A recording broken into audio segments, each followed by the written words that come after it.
Bonjour à tous, ravi de vous retrouver dans un nouveau JT des Voironnais. Année paire, Biennale Tous Créateurs, année impaire, semaine Tous Créateurs. Ce sera donc du 20 au 27 mai. C'est donc de cette semaine et même un peu plus dont on parlera avec vous dans quelques minutes. Mathilde Varin, bonjour. Bonjour. Vous êtes chargée de communication au Grand Angle qui chapeaute un peu cette manifestation. Mais avant cela, si vous le voulez bien, le sommaire et l'actualité de la semaine. Et j'accorde, tu accordes, il accorde, ambiance studieuse à la salle des fêtes pour une grande dictée à destination des petits Voironnais de CE2 et CM1 sous la lecture de Monsieur le maire.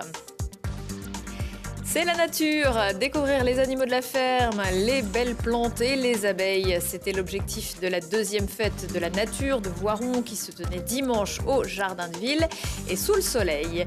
Et puis dans l'agenda, la nuit des musées au musée Mincieux avec des activités et des visites tout le week-end et la clôture des 25 ans du festival Les Chansons Buissonnières avec Hélène Gratté et Alain Klinger. On ne le dira jamais assez, un CV ou une lettre de motivation avec des fautes d'orthographe, c'est rédhibitoire, en tout cas pour moi. Même si le travail des enfants est heureusement interdit et qu'ils ont un peu de temps devant eux avant de postuler, il n'est jamais trop tard pour apprendre le goût des mots et de la langue française. C'était l'objectif de la grande dictée proposée par l'Éducation nationale et organisée par la ville de Voiron. La semaine dernière, Anaïs Mariotti a rencontré les jeunes participants. Ambiance studieuse pour les enfants de Voiron. Plus de 200 élèves de primaire ont participé à une dictée géante. Cet événement organisé par la municipalité voironnaise et l'éducation nationale avait pour objectif de sensibiliser les élèves aux enjeux de la langue française. On vit dans une société où l'usage des nouvelles technologies, les SMS, les emails, les réseaux sociaux ont parfois tendance à laisser penser que l'orthographe devient quelque chose de secondaire.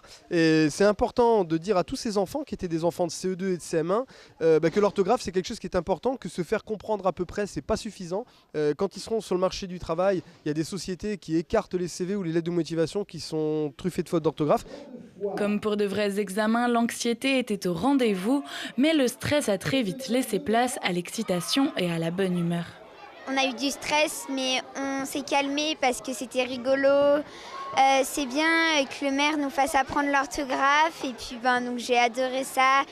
Le maire de Voiron, Julien Paula, était chargé de la lecture de la dictée, un exercice symbolique et ludique pour les enfants et les élus. Moi je crois que j'étais un peu plus stressé que tous les enfants, puisqu'il me revenait la charge de lire le texte, alors il faut y aller au bon tempo, prendre soin aux liaisons, à la ponctuation.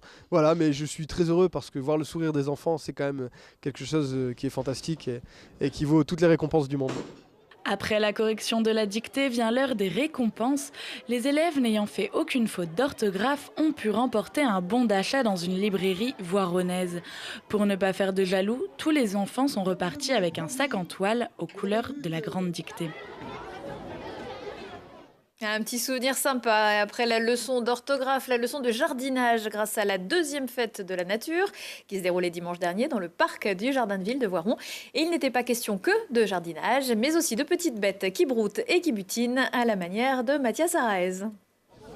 Ramener un peu de nature en ville, c'est le propos de la deuxième édition de la fête de la nature à Voiron. Avec des campagnes aussi proches et aussi importantes pour la vie des urbains, il est nécessaire de parfois renouer les liens avec le monde rural.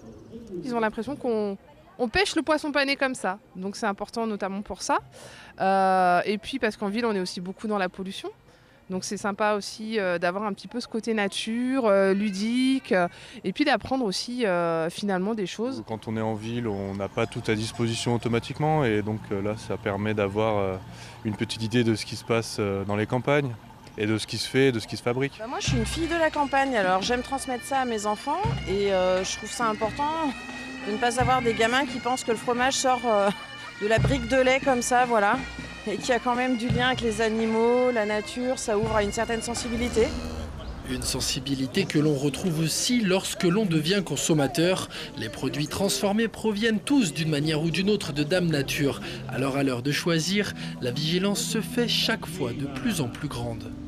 Je pense qu'il y a beaucoup de choses qui sont faites autour de tous les traitements qui sont mauvais pour la santé, des choses comme ça. Et c'est vrai qu'ils tiennent à cœur, quand ils achètent quelque chose, de savoir s'il y a eu du traitement, si c'est fait le mieux possible pour leur santé. Une préoccupation pour la santé qui semble indissociable d'un bon traitement de la nature. En 2018, plus de 9 Français sur 10 déclaraient avoir déjà consommé bio et près des 3/4 le faisaient régulièrement. Et une autre fête de la nature avec jeux de piste au jardin aura lieu le 26 mai à Coublevie. Le PVBC n'a pas remporté son deuxième trophée Coupe de France. Vendredi dernier, les Voironnaises se sont inclinées à l'Accor Hotel Arena face à Orthez sur le score de 52 points à 45. 200 supporters avaient fait le voyage à Paris. Samedi prochain, le 18 mai, retour au play-off de National 1 avec la revanche du match perdu 2 semaines auparavant contre If de seulement 1 point. Coup d'envoi à Chotard à 20h. À noter aussi qu'après Fabienne Constant, ce sont Aïcha Mara et Margot Jauré qui quitteront Voiron la saison prochaine.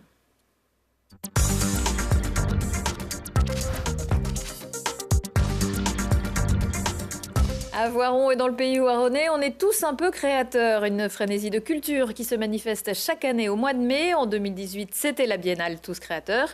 Et cette année, c'est la semaine Tous Créateurs. La 23e semaine Tous Créateurs se déroule du 20 au 29 mai. On en parle avec vous, Mathilde Varin. Je rappelle que vous êtes chargée de communication au Grand Angle, la scène du pays voironnais qui coordonne l'événement. Tout d'abord, est-ce que vous pouvez nous rappeler l'idée, l'objectif de cette semaine Tous Créateurs ? Eh bien, chaque année, les jeunes des écoles de Voiron, du Pays Voironnais et puis des communes un peu limitrophes au territoire participent à des ateliers avec des artistes professionnels, que ce soit ateliers de théâtre, cirque, danse, etc., même arts plastiques, cinéma. Donc chaque année, ils ont l'opportunité de travailler avec des artistes professionnels et cette semaine-là leur donne l'opportunité du coup de donner, de montrer ce qu'ils ont travaillé, ce qu'ils ont réalisé et d'être aussi spectateurs de ce que peuvent avoir fait les autres participants. Alors on va développer un petit peu tout ce que vous venez de nous dire. Combien de participants sur cette semaine et plus généralement toutes les semaines? Il y en a un peu plus de 2000. On n'est pas exactement sûr du nombre, mais un peu plus de 2000. C'est déjà pas mal. Donc vous l'avez dit, les enfants des écoles, oui. Les professionnels, ce sont des compagnies locales?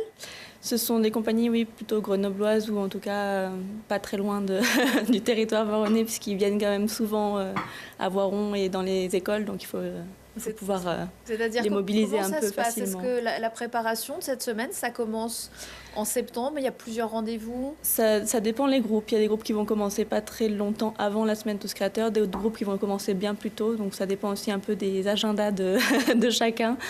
Donc, et comment ça se passe le travail? C'est vous qui fournissez une feuille de route? Ce sont les compagnies qui viennent avec leurs idées, les enfants? Il y a un peu des deux.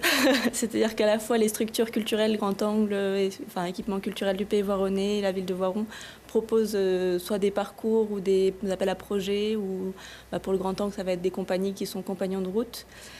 Donc c'est des choses qui sont proposées aux enseignants ou aux responsables de groupe.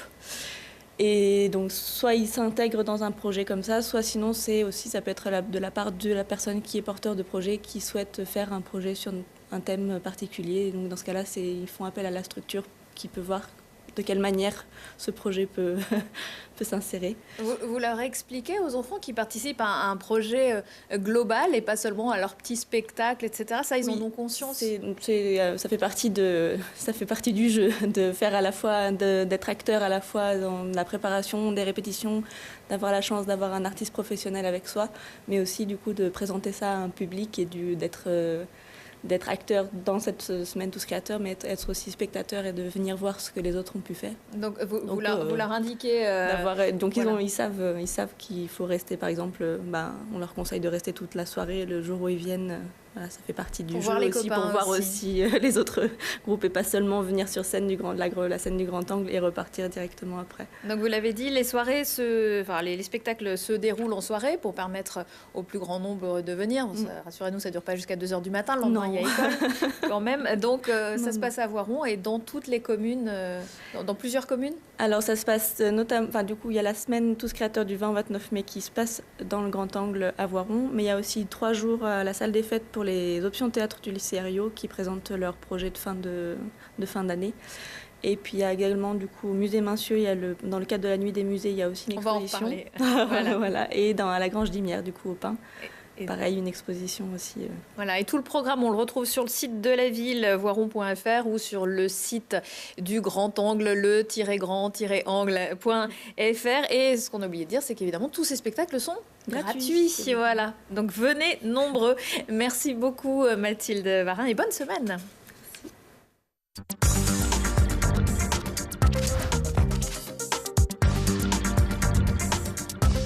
Les 18 et 19 mai, ce sera la nuit des musées, un événement national auquel participera le musée Mincieux à Voiron, au programme des visites proposées par des lycéens voironnais dans le cadre donc de la semaine Tous Créateurs, mais aussi Bois Joli 2.0, un carnet dans la poche. Bois Joli, c'est le nom des artistes, peintres, musiciens, écrivains réunis au début du XXe siècle par Lucien Mincieux.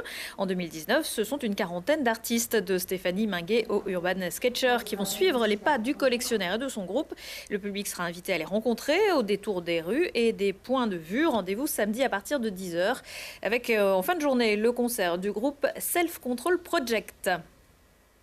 Une idée de sortie dans le pays voironnais avec le festival Bien le Bourgeon qui se tiendra à Saint-Joire-en-Valdaine du 17 au 19 mai. Pour cette 3e édition, le festival axé sur l'écologie présentera comme d'habitude des conférences et des concerts qui se dérouleront dans les locaux de la Dauphine, la brasserie du Val d'Hénon. C'est un festival qui allie un peu des sujets de société. Donc là, la thématique, c'est plutôt autour de l'écologie. Donc l'effondrement climatique, et on voulait être un peu joyeux. Du coup, on a aussi la résilience écologique. Donc du coup, c'est un festival où il y aura des tables rondes avec des intervenants, il y aura des spectacles en lien avec la thématique, des concerts pour être un peu plus joyeux et festif. Donc il y aura notamment le Bonk qui est un groupe de Lyon, il y aura le Pop qui est un groupe de Chambéry, voilà, il y aura Ubicar aussi, il y aura Collapse, un groupe de Grenoble qui font notamment un de leurs derniers concerts là. Donc voilà, c'est assez divers. Après en spectacle on accueille notamment le spectacle de Didier Super. Et puis après il y aura 2 autres compagnies, il y aura une compagnie de Besançon qui s'appelle La Conserverie. Donc là c'est une compagnie, c'est un peu un spectacle de cirque avec une personne notamment qui fait... pendant son spectacle, elle a une sorte de machine où elle fait des pots de confiture en faisant du cirque. Voilà, c'est assez drôle et en même temps assez fou.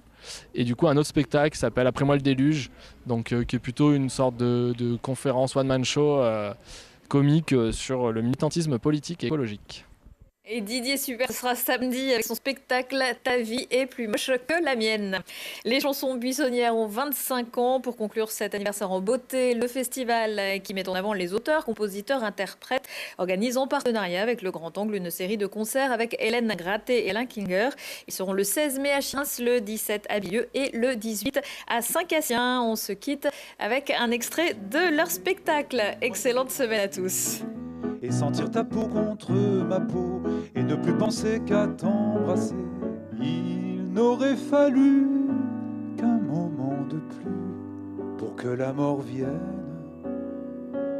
Mais une main nue alors est venue qui a pris la mienne.